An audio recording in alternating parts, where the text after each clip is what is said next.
it's Layla here and welcome back to my channel. It's been a while since I've sat down in front of a camera like this. I have been vlogging, but to actually sit down in front of a camera and talk, it's been a while. Life has been busy as hell and I've just been trying to navigate a big change in my life, which is why I haven't been uploading as regularly. Delving into today's video, which is going to be all about tips, advice, hacks for taking young children or toddlers on holiday with you. So I have a 3-year-old, he turned 3 in July, and we recently took him abroad on holiday to Cyprus, and he was 3 and 1 month I think when we took him. We have previously taken him on holiday as well to Cyprus again when he was just before he turned a year, so I think he was about 11 or 10 months when we took him. So we have taken him on holiday before, but this has been the first time that we've actually taken him away where he's been more aware of what's going on.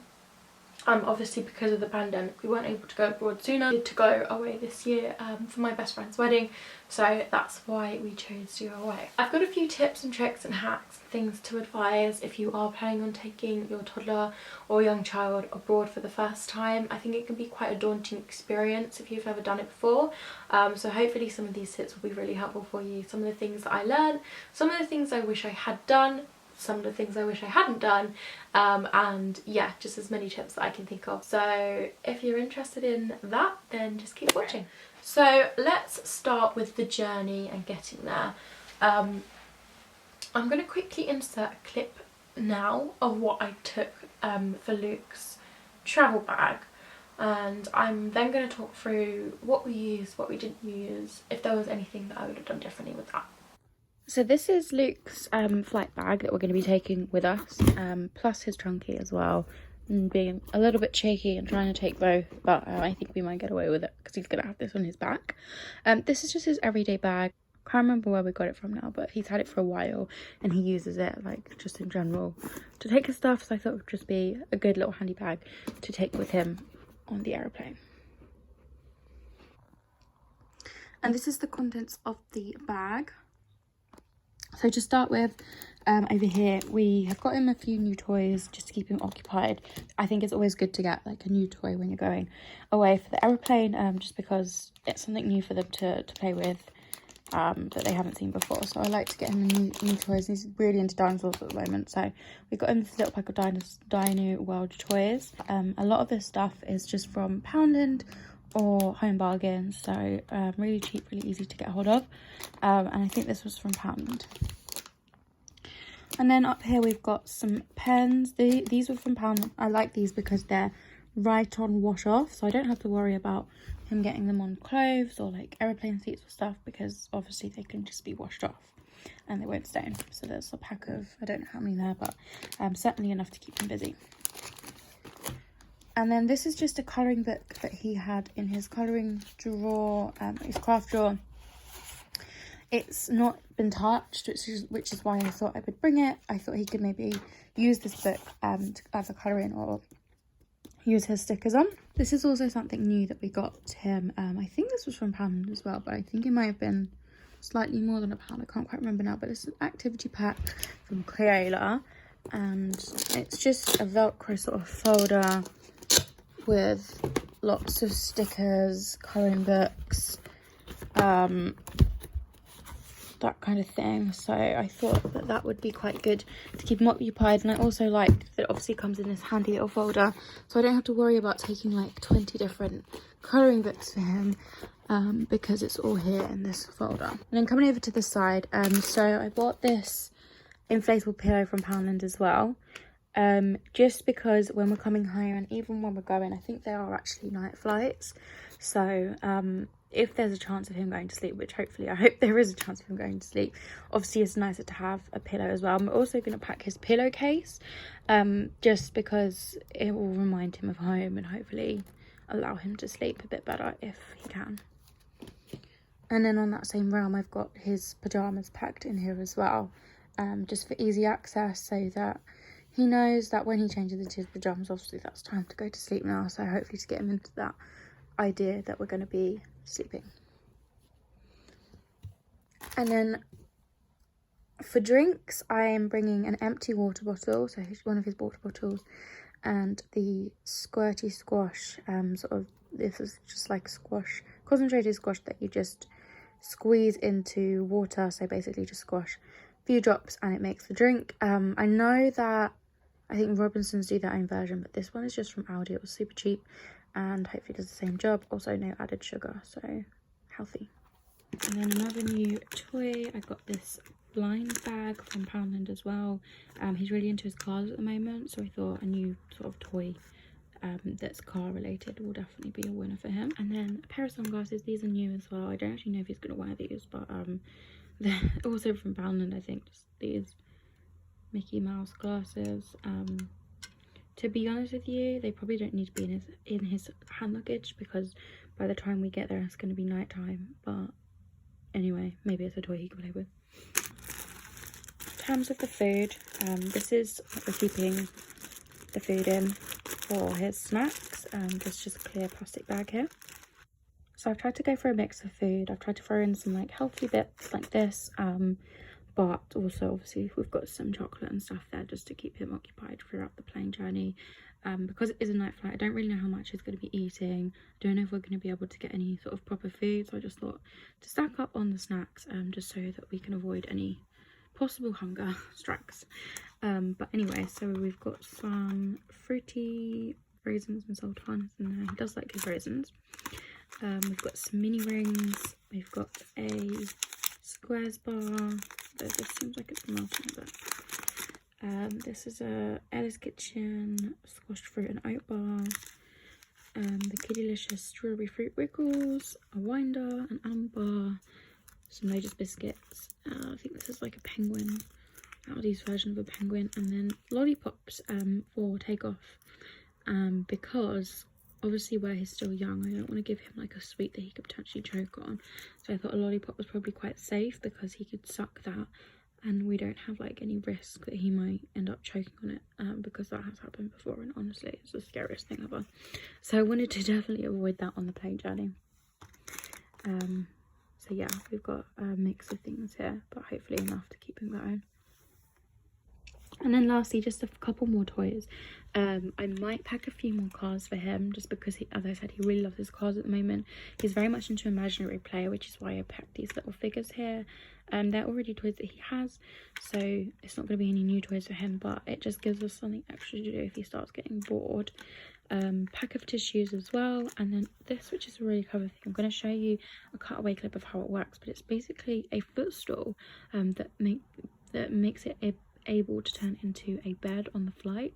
So you basically just put the blow up footstool in between the chair and the next chair, and it obviously extends the chair for them so that they're able to lay down on the seat. It's really cool. I'm not sure how it's going to work in practice, but I really hope that it's something we can use. I've seen a lot of people rave about this. This was super cheap. It was like £10 from Amazon.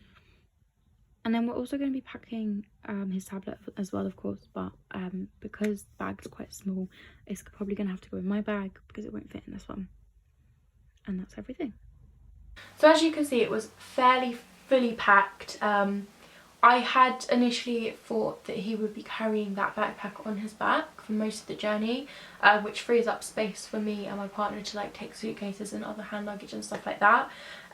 Unfortunately, because it was fairly heavy, he wasn't too keen on taking that with him, like to having that on his back for the majority of the time, so it ended up being something else that we had to carry. Obviously it's not the biggest rucksack, so it wasn't the biggest deal in the world, but I think if you are wanting them to carry it themselves or for it to be on them, then definitely make sure you're not packing as much or you're shifting the weight between your hand luggage and theirs. What did we take that I wouldn't have taken again? To be honest with you, we did use most of the stuff, whether it was on the aeroplane going or on the aeroplane coming back or just during our stay on holiday. It did come, most of it came in handy. So I would say the only thing that I really didn't use and probably would say like don't even bother with is the pillow. So obviously we bought the inflatable pillow from Poundland. I don't know if it was just because it was cheap, but we could not blow it up for the life of me. I have no idea why. It wouldn't blow up. We were sat on the aeroplane, both me and Jack just puffing away, and it was just useless. It just did not work. So in the end he actually wore for most of the time, because he did sleep on the aeroplane a little bit. He had this like child-sized neck pillow. This was the neck pillow that he wore for most of the journey there, and even when we came back, because he slept more when we came back as well. He also wore this a lot, like when we were just traveling around in the area and he wanted to go to sleep. Because the holiday was so fast paced for us, there was a lot of times where he was just overly tired, because there wasn't a lot of time for him to sleep, as in he wasn't going to bed at his normal time. There was a time difference anyway, so he was tired a lot of the time. So it was really helpful to have this available. It's only small, so he literally was wearing it around his neck like quite a lot of the time, and he really enjoyed that, and this just gave him a little bit of support. I personally don't think it's as comfortable as a pillow, but the pillow didn't work, and this was just more convenient, and I think he just enjoyed using this one more. The only thing I'd say that I might have packed too much of was the food, because he really didn't touch much of it on the aeroplane at all. He had a couple snacks here and there, but I think just because he was tired and not feeling great on the way out, he didn't really have a lot to eat. And I don't think we probably needed as much as I took, so you could definitely slim down on the food side of things. However, what I will say is we did use most of the snacks during our stay. It was just good when we were out and about to have something on hand to give to him if he was hungry. So I definitely would have some snacks available, even if they're in your main luggage or your hand luggage. So one thing that I think worked really nicely was the pyjamas that we packed for him. I didn't know whether we'd even use these, but I did make a real effort that once it was bedtime in our time to change him into those pyjamas. Even if he didn't fall asleep, I wasn't forcing him to go to sleep on an aeroplane. That just wasn't what I was going to do. So we did put him in his pyjamas, but it kind of signalled to him that it was time to sort of wind down now, and that he could go to sleep and be a little bit more comfortable. But it worked especially well on the way back as well, because we had quite a late night flight on the way back, and we were going to a hotel that was close by to the airport. So when we got to the airport, it was already really late, so it was really nice that he was already in his pyjamas, and then when we got to the hotel we could just put him straight into bed and didn't have to mess around with changing him into his pyjamas. So we also put a nappy on him while he was in the aeroplane, because he does still wear a nappy at night time, so that just made sense. The other thing that kind of worked but kind of didn't work, and I would say I've seen a lot of people advocate this product for taking small children on aeroplanes, but I think you need to be really careful about ensuring that it's actually going to fit for your airline, because the inflatable blow up pillow thing, footstool thing, which would have been really good for us because Luke did actually fall asleep, unfortunately there was just not enough room. We travelled out with EasyJet, we came back in with British Airways. It was all just economy, I think that's what it's called, economy flying, so it wasn't anything fancy, but it fitted slightly, but because the room was so limited in between the seats in front of you, he couldn't stretch out. I don't think he's exceptionally tall for his age. He's 3 years old, as I said. Maybe if he'd have been slightly shorter or slightly smaller, this would have worked, but for his age it just wasn't working. I mean, if you're flying with an airline that has a lot of space, or you're flying like first class or business, then maybe that would work, but definitely not for economy. It just squished the space between us and he couldn't even stretch out properly, so it just kind of made him a little bit agitated, and I just wished in the end I hadn't have taken it. So that is probably something that I would leave behind. In terms of sleeping, he did sleep. What we tended to do was just to have his head either on my lap or Jack's lap, or and then just his legs would just go the other way, or as I said, we used the dinosaur neck pillow, and he would use that sometimes as well, but he did sleep a lot of the time, more than I expected. I think it's just difficult, honestly, having kids sleeping on the aeroplane, because I know when he was a baby we struggled with that too, like just getting comfortable, and I thought with him having his own seat this time it might be a little bit easier. But it is something that I think is a little bit difficult with the economy airlines, where there isn't a lot of space to get enough room and for them to be comfortable, where they're just going to be able to sleep for hours on end and not wake up. Maybe I've got a high expectation, I'm not really sure. The other thing in terms of flying that I would recommend is to check your airline for what you can actually take as hand luggage and what you can take into the aircraft, because every airline has different rules, and you might be able to get away with more than you think. So we, as I said, flew out with EasyJet, and I had my hand luggage. We had Luke's rucksack and also his trunky, and we also had Jack's hand luggage, which was a suitcase. So we were actually able to take quite a lot on, I feel. I know they can be funny about it, but I think as long as it's like fits the certain size, then it's absolutely fine. We did measure up the suitcases to make sure that it would fit, otherwise you'll get there and they'll end up trying to charge you more. So just double check your airline. You might be able to get away with more than you think. I would always recommend trying to get away with a little bag for the kid anyway, because as women we're allowed to take a handbag, so why can't he have a little handbag rucksack anyway? It just gives you a little bit of extra space as well. So that was something that I thought was quite sneaky but also helped a lot. So on the topic of luggage, I just wanted to give a quick shout out to Trunky. We took the Trunky case for Luke this time. This was the first time we've ever used it, but it was so great. I mean, okay, so the only thing I would say is I think we did something wrong because it kept popping open, but in terms of its like method and keeping Luke entertained, it was really good. He really enjoyed wheeling his own case, like sitting on it and like wheeling himself like a little bike, and we could just pull it along as well. So it was really useful, and it just meant something else that we didn't have to try and carry.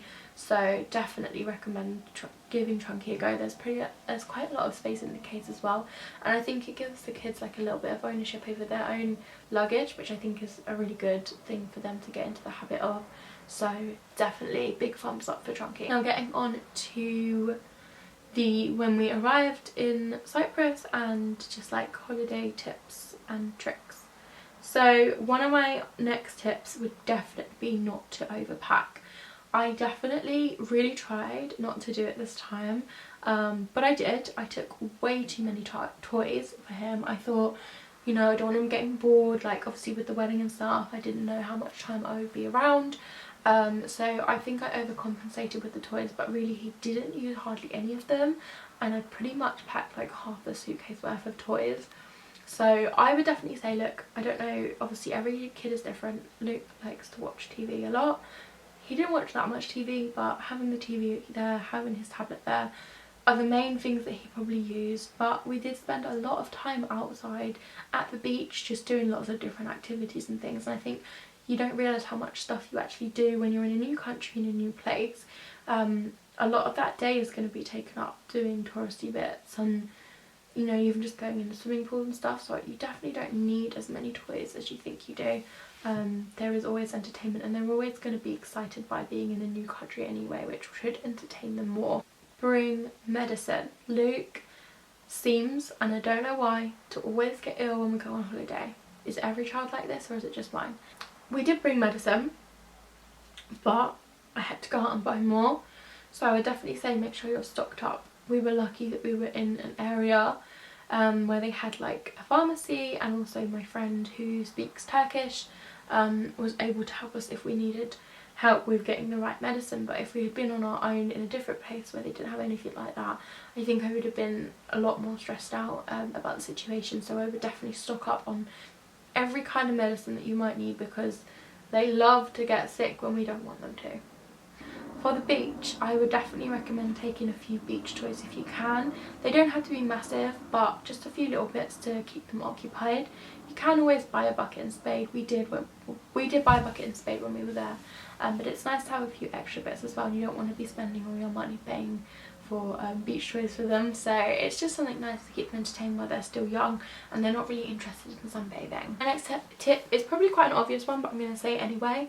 Don't forget to bring a couple spare bottles with you, just for filling up as you go out with water or juice or anything like that. It's always handy just to take that with you, especially where it's really hot. Next tip is products. I have got 3 different products to recommend to you for taking away on holiday, and they're literally just basic normal things, but I thought I would just include it as something that I recommend taking. So the first thing is this My Little Coco Sweet Dreams Pillow Mist. This is something that we've recently started using, but also it just gives him a bit of comfort.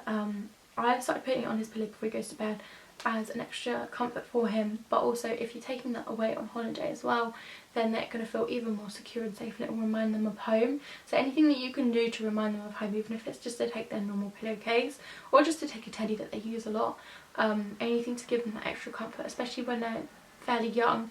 They're still missing home and they're still being taken out of their usual routine. So if you can mimic that as much as possible, then you risk then there's less chance of them being restless at night and, you know, going to sleep as normal. And the next thing is this Child's Farm Hair and Body Wash Mini.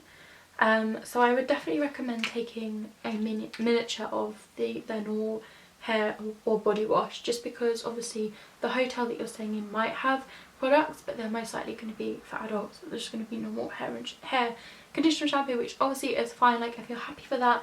Luke is quite sensitive, so I do prefer to take his own body and hair wash, even if it's only for a couple of nights, just so that we're keeping that continuity with what he uses and we're not having any flare-ups with eczema or anything like that. And the last thing is these 2 mini insect repellents. So they came as a pack and I got them from Home Bargains, and then one of them was for the kids and one of them was for the adults, and every day I would literally douse him in this. Just because I hate mosquitoes. I don't like them. They seem to really love my blood, and I come up in massive rashes with them, so I was just trying to minimise the chance of him getting that as well. So it was just putting this on him, especially when we went it was very, very hot, so there was mosquitoes everywhere. Next recommendation is based on where you're staying. So where you're looking to go. When Luke was baby, it was very easy. He would just go in the cot, he would sleep in the same room as us, he would go to sleep, he would even sleep when we were awake. He used to sleep amazingly well. He still sleeps well, but he's definitely not as a deep sleeper as he used to be. So this isn't actually something that we did, but something that I wish we did, and probably will do next time, is to have a look at an Airbnb instead of a hotel. Now the reason I say this is because if you're going to stay in a hotel and you're going to stay there for, let's say, a week or even more, by the time they get to 3, by the time he was at 1, he was sleeping in his own room. And trust me when I say I did find it hard putting him in his own room. That transition was difficult. But now we are in that routine, I now find it really difficult sleeping in the same room as him, because I'm extra sensitive to any noises he makes. He's quite a loud sleeper and that he moves around a lot.